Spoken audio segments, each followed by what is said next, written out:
All right, the president now is reacting to a flood of information coming out about how the deep state targeted and, in fact, spied on his campaign. On Twitter earlier today, he wrote, "Look how things have turned around on the criminal deep state. They go after phony collusion with Russia and a made-up scam and end up getting caught in a major spy scandal, the likes of which this country may have never seen before. What goes around comes around."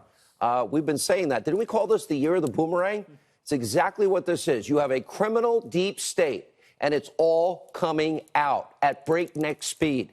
Now, it's literally hour by hour, the things that we're learning. It's new and it's damning. The details are unbelievable. The president slamming the entire scandal and giving it a new nickname. This is the tip of the iceberg. Take a look.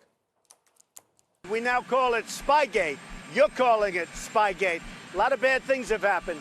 I want them all to get together. They'll sit in a room. Hopefully, they'll be able to work it out among themselves. Now, because new information is coming out at a rapid-fire pace, deep state actors like the arrogant, sanctimonious James Comey, they are racing to try and cover their tracks. Now, Comey fired off a pair of tweets this morning.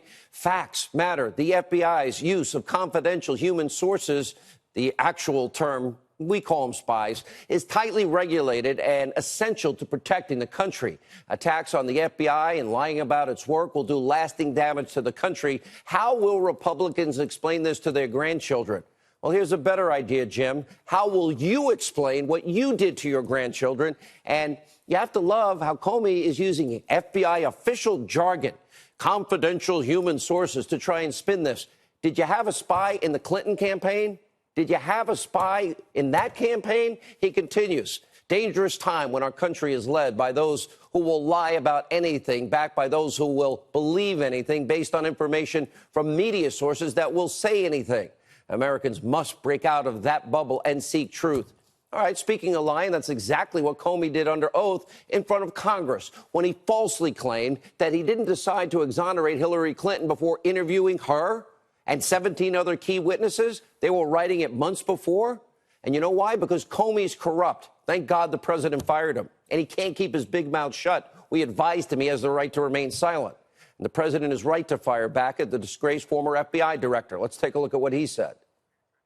I think James Comey's got a lot of problems. If you look at what he did, if you look at all of the lies, the tremendous lies, if you look at all that's going on, I think James Comey's got a lot of problems. Now, at some point, they have an IG report, and then let's see what James Comey has to say. But I assume he's covered in the IG report.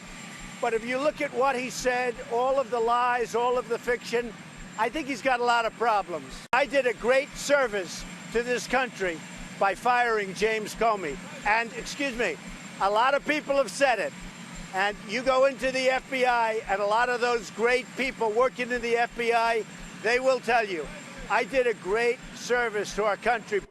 My FBI friends tell me that every day, and they are helping to expose the corruption in their agency. They want the truth out because it's not rank and file. So the soon-to-be-released DOJ IG report is supposed to hammer Comey's corrupt handling of the Clinton email investigation. We know it was rigged. We know Clinton committed felonies and crimes and obstructed justice. And Comey and his buddies and Strzok to put the fix in to save Hillary's campaign.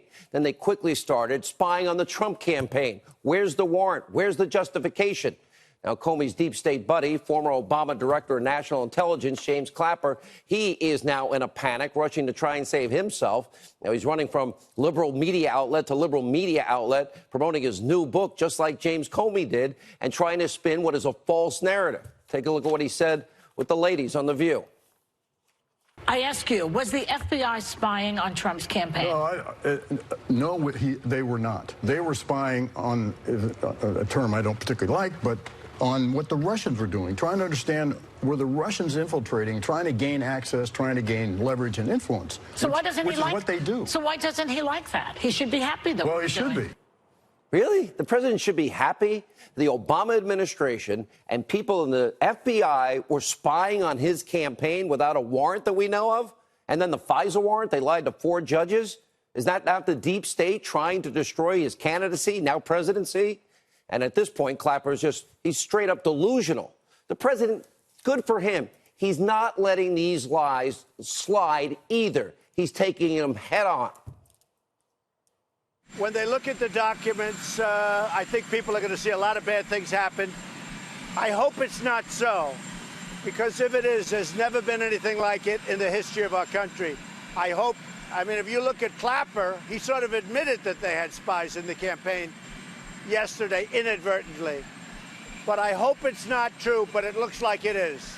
This is the biggest abuse of power corruption scandal in this country's history. It shows you just how pretentious, how egotistical people like Clapper and Comey really are. Now, they don't see that the Crossfire Hurricane, well, it's now coming their way. The wind has shifted the direction. And like we have been warning, they both have the right to remain silent, apparently not listening to me. Now, what Comey and Clapper have done, here is orchestrate a massive abuse of power, the biggest in American political history. Look at investigative journalist Cheryl Atkinson out with another great article, 8 signs pointing to a counterintelligence operation that was deployed against Trump's campaign. Here they are. Code name, the FBI had one. Crossfire Hurricane from Jumpin' Jack Flash and the Stones, which is the operation where they spied on the Trump campaign. Wiretap Fever. Cheryl Atkinson is pointing out how 7 Trump associates were caught up in this surveillance web. You also have the massive abuse of power, FISA abuse, lying to FISA judges on 4 occasions, spying on Carter Page, using a Clinton bought and paid for dossier, not telling, of course, the judges in that case, never verifying, never corroborating. National security letters, the FBI bypassing all judicial approval to obtain phone records by using these national security letters. In other words, the power of our intelligence community. We saw the unmasking, a dramatic 350% increase from key Obama officials, wow, magically in the 2016 election year.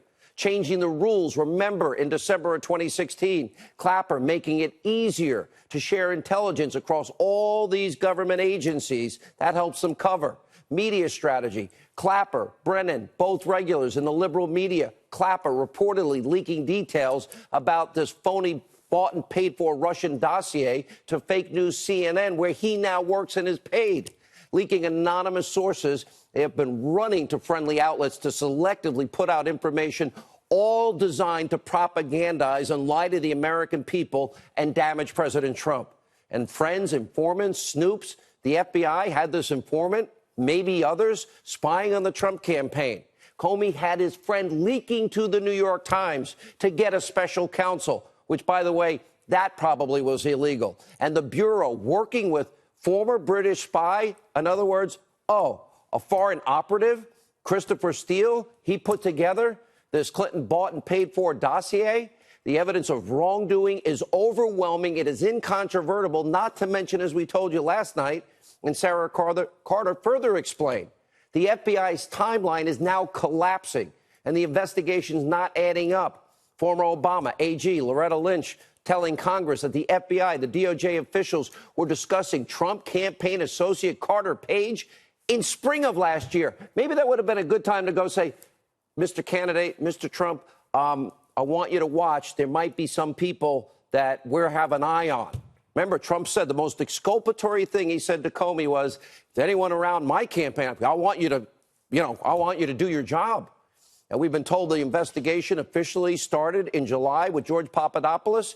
So this timeline is way off. It's going to the spring of 2016, which is why Congress needs to now see all the documents. Attorney General Sessions, I hope you're watching tonight. Also, Judicial Watch learning that the FBI will order Trump-hating FBI lovebirds Strzok and Page to preserve agency records on their personal accounts and on their personal devices if they haven't already acid-washed them. And according to Judicial Watch, earlier this week, a judge ordered the FBI to start processing 13,000 pages of previously undisclosed emails between Strzok and Page. We can only imagine what are in those text messages and emails, seeing how they trash Trump constantly in their text messages, and Strzok at the center of all of this. And then you have Senator Grassley. He's raising a red flag and a very disturbing message from Strzok and Page that actually suggests the White House of Obama is running this, meaning the Obama administration. Now, it's unclear what investigation specifically they're referring to, which is why everything needs to be unredacted. But they did talk an awful lot about Trump. And another top story tonight is absolutely stunning. Kerry Pickett, she's at the Daily Caller, reporting several FBI agents want to be subpoenaed by Congress so they can finally expose all the misconduct and corruption under Comey and, of course, Andrew McCabe. Now, these FBI agents, they're also saying that they want to see McCabe prosecuted since he lied under oath 3 times to the Inspector General. Wasn't that what General Flynn was accused of? Oh, and by the way, we know that nobody in the FBI thought he lied. This is why we always say it's the upper echelon here at the FBI, in the intelligence community, the DOJ, who are the deep state actors, not rank and file. They're helping us get to the truth. And if it wasn't for these people at the FBI, we wouldn't know the truth in the end. They are serving our country with honor and dignity and integrity and respect. They are ashamed of what their former bosses did and furious about what has happened.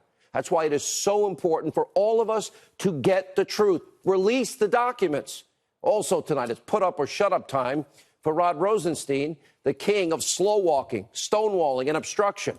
Republican Committee Chair Devin Nunes, Trey Gowdy, they're set to meet tomorrow with top FBI, DOJ, intelligence officials about the documents they have been requesting forever to see. And I got to tell you, given Rosenstein's track record, there's no way he's going to hand everything over. It's only going to be a briefing, and here's why.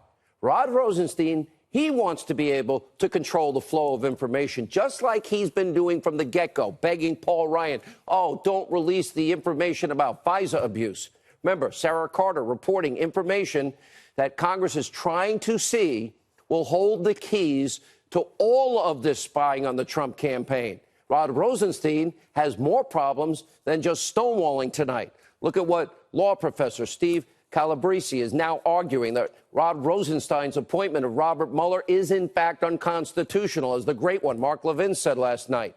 He cites the majority opinion in Morrissey versus Olson. Now, the basic problem being that Mueller is more powerful than all 96 U.S. attorneys. Mueller was also never nominated, never confirmed by the U.S. Senate. And because Robert Mueller's appointment is unconstitutional, and that renders everything that he has done since May 17, 2017, null and void. And that's why we heard just a couple of Fridays ago, Judge T.S. Ellis III demanding to see Rod Rosenstein's scope memo that gave Mueller the ability, supposedly, to carry out this witch hunt. Now, Judge Ellis just eviscerated Mueller's team and his pit bull, Andrew Weissman, for going after Paul Manafort on a 2005 tax fraud allegation that has nothing to do with Russia. And he called out Mueller for putting the screws, the judge's words, to Manafort. Why? To get him to sing. Remember, singers can also compose and flip on Trump so they can prosecute or impeach him.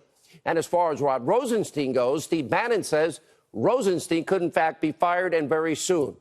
We'll have to wait and see what that's all about. Also tonight, take a look at this headline from the American Center for Law and Justice. It was a favor factory. Deep state forced to turn over thousands of Clinton-era State Department emails to about the Clinton Foundation debunking supposed firewall. Now, the ACLJ reporting that the State Department will be turning over nearly 30,000 emails between Hillary Clinton's State Department and her family foundation. This is why I keep saying, I know it takes more time than you want. We're unpeeling layers of an onion. And that means they were in constant communication. And as the AP discovered in 2016, more than half of these people who met with the Clintons while she was serving as Secretary of State ended up either personally or through an organization giving money and funneling it back to the Clinton Foundation. And another major development tonight. Clock is ticking for the DOJ and the FBI to hand over documents to the Senate Judiciary Committee Chair Chuck Grassley about this highly suspicious case of Michael Flynn, a man who served this country for over 30 years. Grassley wants to see the documents related to Flynn's FBI interview. As James Comey told Congress, the FBI agents who talked to Flynn, they didn't think he lied. So why did Robert Mueller charge General Flynn with lying in the first place? And also tonight, President Trump revealing new details about his potential June 12th summit with Little Rocket Man. Fox and Friends co-host, our own Brian Kilmeade, spoke with the president earlier today out on Long Island after his roundtable on MS-13 gang violence. Take a look.